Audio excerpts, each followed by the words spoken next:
ఈ బిజినెస్ ఏదైనా మీ ఊర్లో ప్రమోషన్ చేయాలంటే అది సుమన్ టీవీతోనే సాధ్యం. ఇప్పుడే సంప్రదించండి. పిఠాపురం నియోజకవర్గంలో ఉన్నాము. పిఠాపురం నియోజకవర్గంలో జనసేన 12వ ఆవిర్భావ దినోత్సవ సభకు సంబంధించి ఏర్పాట్లు చాలా ఘనంగా జరుగుతున్నాయి. అయితే ఏర్పాట్లను పర్యవేక్షించడానికి ఇక్కడ ఏపీ టిడ్కో చైర్మన్ అయినటువంటి అజయ్ కుమార్ గారు రావడం జరిగింది. అజయ్ కుమార్ గారిని అడిగి తెలుసుకుందాం. జనసేన 12వ ఆవిర్భావ దినోత్సవ ఏర్పాట్లు ఏ విధంగా జరుగుతున్నాయి, ఎంతమంది సభకు రాబోతున్నారు అనేది ఒకసారి ఆయన మాటల్లోనే మనం అడిగి తెలుసుకునే ప్రయత్నం చేద్దాం. సార్ నమస్తే సార్. సార్ 11 ఆవిర్భావ దినోత్సవాలు జరిగాయి. 12వ ఆవిర్భావ దినోత్సవ సభ ఇది విజయోత్సవ సభ అంటున్నారు. ఎలా అనిపిస్తుంది సార్ మీకు? ఖచ్చితంగా కూడా విజయోత్సవ సభే. దాని గురించి మనం మీకు గుర్తుందో లేదో, ఎలక్షన్స్ ముందర మనం గ్రాండ్లో గోకుల్లో మాట్లాడినప్పుడు నేను చెప్పాను, కానీ విని విజయం రాబోతున్నది, మనకు ప్రజలు మన పక్కున్నారు అని చెప్పి. అదేవిధంగా ఒక రకంగా మేము కూడా 18 19 గెలుస్తా ఉన్నది, 21 గెలిచినాం. 100% స్ట్రైక్ రేట్ అని ఒక హిస్టారిక్ విక్టరీ ఇది. దానికి తోడు ఇది ఒక హిస్టారిక్ మీటింగ్ అవబోతుందని మేము ఎక్స్పెక్ట్ చేస్తున్నాం. ఎట్లా అంటే రాబోయే ఇప్పటివరకు ఒక 10 ఏళ్ళు మనం యుద్ధం చేసాం. మనం ఉద్యమ పార్టీగా కళ్యాణ్ గారు దీన్ని లీడ్ చేశారు. ఇప్పుడు అధికారంలోకి వచ్చాం. అధికారంలోకి వచ్చిన తర్వాత అంటే పూర్తి కాకపోయినా వీఆర్ పార్ట్ ఆఫ్ ద కూటమిలో అధికారం మనం భాగస్వామ్యం తీసుకున్న తర్వాత రాబోయే 10 ఏళ్లలో మన పార్టీ ఏ విధంగా ముందరికి పోవాలి, మనం ఎటువంటి నాయకత్వాన్ని మనం ముందరికి తీసుకురావాలి, మన భావజాలాన్ని ఏ విధంగా మనం పెంపొందించి ఏ విధంగా మనం ప్రజల్లోకి ఒక కొత్త నూతన ఒరవడి తీసుకొచ్చి విలువలతో కూడిన రాజకీయాల్ని మనం ఏ విధంగా పెంపొందించాలా అనేదాన్ని ఈ సభ ఖచ్చితంగా దిశానిర్దేశం ఇస్తుందని చెప్పి మేము ఎక్స్పెక్ట్ చేస్తున్నాం. సో ఆ విధంగా చూస్తే కూడా ఇది ఒక హిస్టారిక్ మీటింగ్ అవుతుంది. అయితే 11వ ఆవిర్భావ దినోత్సవ మీటింగ్లో పవన్ కళ్యాణ్ గారు వైఎస్ఆర్సీపీ పార్టీని అధపాతాలను తొక్కేస్తారన్నారు. అదేవిధంగానే ఆయన 11 సీట్లకే పరిమితం అయ్యేలాగా భూమికి పోషించారు. అయితే 12వ ఆవిర్భావ దినోత్సవ సభలో ఆయన ఏ విధంగా దిశానిర్దేశం చేయబోతున్నారు, పార్టీకి సంబంధించి ఏ విధమైన ప్రణాళికలు రచించబోతున్నారని అనుకోవచ్చు. అంటే పోయినసారి మనం ఒక బలమైన రాజకీయ శక్తి మేమేమనుకున్నాం, మన పార్టీ ఏమనుకుంది, పవన్ కళ్యాణ్ గారు 10 చెప్పొచ్చారు.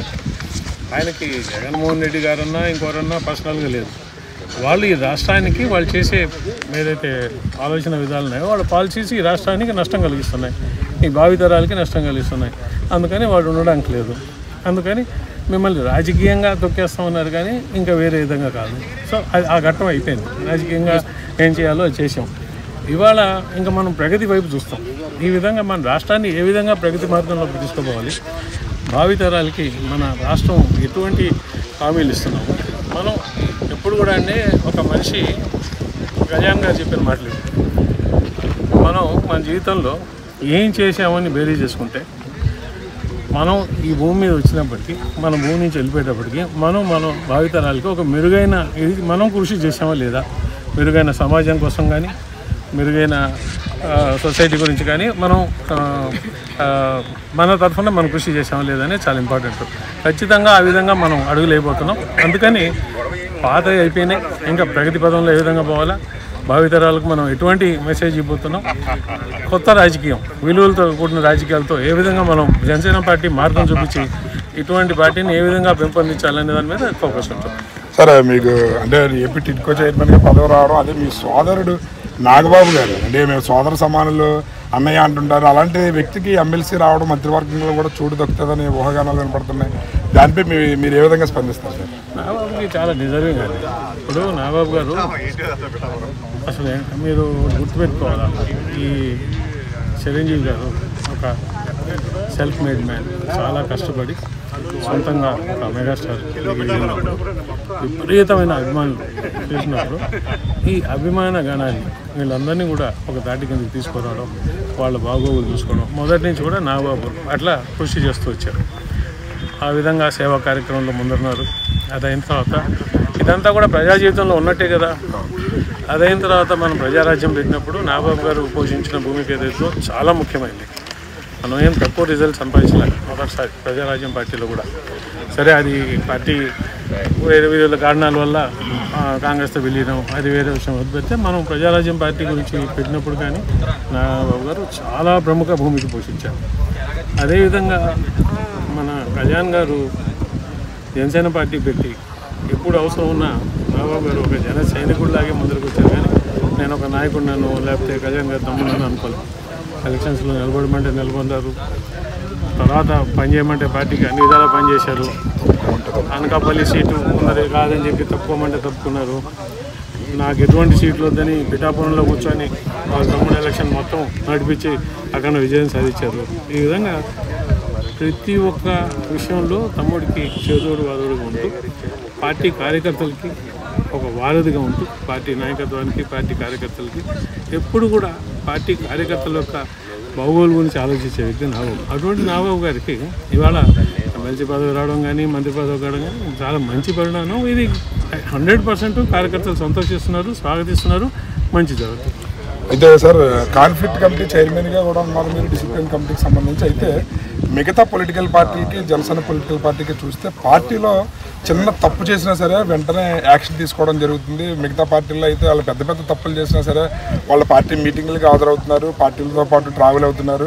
జనసేన పార్టీకి మిగతా పార్టీలకి తారతమ్యం చూపించాలనే ఉద్దేశంతోనే వెంటనే యాక్షన్ తీసుకుంటున్నారని అనుకోవచ్చా సార్?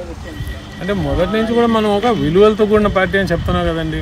పవన్ కళ్యాణ్ గారు ఆయన ఎటువంటి ప్రజా జీవితంలో పవన్ కళ్యాణ్ గారు ఎటువంటి విలువలు పాటిస్తున్నారు, ఆయన అదే విలువలు మనందరినీ కూడా మనలో రూపుదిద్దుకొని పాటించమని అడుగుతున్నారు. మరి మనం కూడా వేరే పార్టీలో చేసినట్టు కానీ కొంచెం పబ్లిక్ లైఫ్లో చేయకూడని పని చేస్తే యాక్షన్ ఖచ్చితంగా తీసుకుంటారు. అది ఎంత పెద్ద నాయకుడైనా కానీ ఇప్పుడు నేను తప్పు చేసినా రేపు నా మీద కూడా యాక్షన్ ఉంటుంది. సో మేమందరం కూడా కళ్యాణ్ గారిని స్ఫూర్తితో తీసుకొని మేము ప్రజా జీవితంలో ఉన్నప్పుడు ఏ విధంగా ప్రవర్తించాలా, ఎటువంటి గౌరవ సంప్రదాయాలు మనం మెయింటైన్ చేయాలి, ఇటువంటి చాలా ఇంపార్టెంట్. సో డిసిప్లిన్తో కూడిన పార్టీ ఇది. ఖచ్చితంగా కూడా వైరుధ్యమైన పార్టీ. మనం మీరు చెప్పినట్టు మిగిలిన పార్టీలు ఒప్పుకుంటారేమో కానీ కళ్యాణ్ గారి నోటీస్కి వస్తే ఒప్పుకునే సమస్య లేదు. ఆ విధంగానే మీరు చూస్తున్నారు యాక్షన్స్ ఒకటి చెప్తా ఉన్నాం. దీనివల్ల సంకేతాలు కూడా ఏం చెప్తున్నాం అంటే మనం జన సైనికులు డిసిప్లిన్గా ఉండాలి, క్రమశిక్షణతో ప్రజా జీవితంలో ఉన్నప్పుడు క్రమశిక్షణతో మెలగాలని చెప్పి ఇది అందరూ గమనించగలని భావిస్తున్నాం. అయితే మీరు ప్రజా జీవితంలోకి వచ్చారు, టిట్కో చైర్మన్గా ఉన్న మీకు జీతాన్ని, మీకు వస్తున్న జీతాన్ని జనసేన పార్టీకి 20,000 రూపాయలు ప్రతి నెల మార్చి 2025 నుంచి కూడా 2027 మీ పదవీ కాలం ఉన్నంత వరకు కూడా ప్రతి నెల 20,000 రూపాయలు నేను విరాళంగా ప్రకటిస్తున్నానని చెప్పి ప్రకటించడం జరిగింది. అంటే ఇది జన సైనికులకి మీరు ఏ విధమైన సందేశం ఇవ్వగలరు సార్? ఇది జనసేన పార్టీ అనేది ఒక ప్రజల పార్టీ. ఓకే, ఇప్పటివరకు కూడా మనకు అందరికీ తెలిసింది ఏంటంటే పవన్ కళ్యాణ్ గారు ఆయన కష్టపడి సంపాదించుకున్న డబ్బులతో ప్రజలు నడుపుతున్నారు. అదే కాకుండా ఎంతోమంది జన సైనికులు వాళ్ళకు తోచిన విధంగా ఇస్తూనే ఉన్నారు. ఇవాళ కాదు, పార్టీ పెట్టిన రోజు నుంచి కూడా ప్రతి ఒక్కరు వాళ్ళు అది 100 రూపాయలు ఇచ్చారా, 50 రూపాయలు ఇచ్చారా, 1,00,000 రూపాయలు ఇచ్చారా, 10 లక్షలు ఇచ్చారా అనేది పక్కకు పెడితే కళ్యాణ్ గారి మీద అలాగే జనసేన పార్టీ మీద అభిమానం కొద్దీ ఎవరికి తోచిన విధంగా వాళ్ళు ఇస్తూ పోతున్నారు. సో నాకు ఒక పదవి ఇచ్చినప్పుడు నేను కూడా ఖచ్చితంగా కూడా నా సేనలో నా వంతు దాని కింద ఇచ్చాము. అదేం పెద్ద నేను గొప్ప అనుకోవట్లా. కానీ ఒక అప్పీల్ చేసుకుంటున్నాం మళ్ళీ కూడా ఏమనంటే ఖచ్చితంగా మన పార్టీ ఇది ప్రజల పార్టీ, మనందరి పార్టీ, మనందరం దీన్ని విరాళాలు బాగా విరివిగా ఇచ్చి నిలుపుకుంటే ఏ ఒక్కరి మీద ఆధారపడకుండా మనం మన విలువలతో కూడిన రాజకీయం నడపడానికి దోహదపడుతుంది. సో నేను సైతం నాకు తెలిసి చేశాను.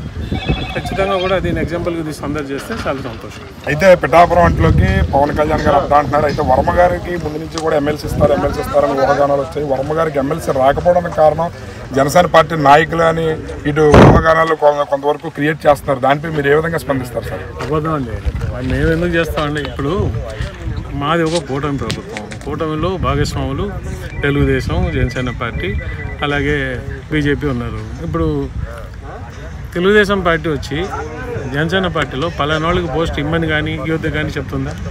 అలాగే జనసేన పార్టీ ఆ తెలుగుదేశం పార్టీ 40 ఏళ్ళ చరిత్ర ఉన్న పార్టీ, వాళ్ళ దగ్గర పోయి మనం చెప్పుకొని బాగుంటుందా చెప్పండి? ఇటువంటివి ఉండవు.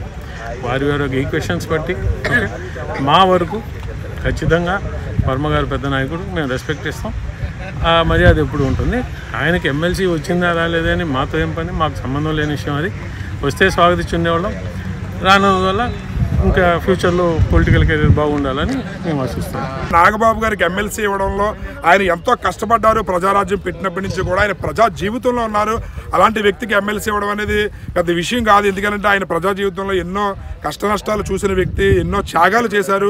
ఎంపీ పదవిని కూడా తృణంగా వదులుకున్నారు ప్రజా జీవితంలోకి వచ్చిన వ్యక్తి. అదేవిధంగా పార్టీకి నా వంతు సాయంగా, నా వంతు బాధ్యతగా ఉండాలనే ఉద్దేశంతో ప్రతి నెల కూడా 20,000 రూపాయలు నేను పార్టీకి ఫండ్గా ఇవ్వడం జరుగుతుందని కూడా స్పందించడం జరిగింది. అదేవిధంగా పిఠాపురం ఎవరైతే ఉన్నారో టీడీపీ ఇన్ఛార్జ్ వర్మ గారికి ఎమ్మెల్సీ ఇవ్వకపోవడానికి కారణం మాకు అది సంబంధం లేని విషయం. ఎందుకంటే తెలుగుదేశం పార్టీ 40 సంవత్సరాల చరిత్ర కలిగిన పార్టీ.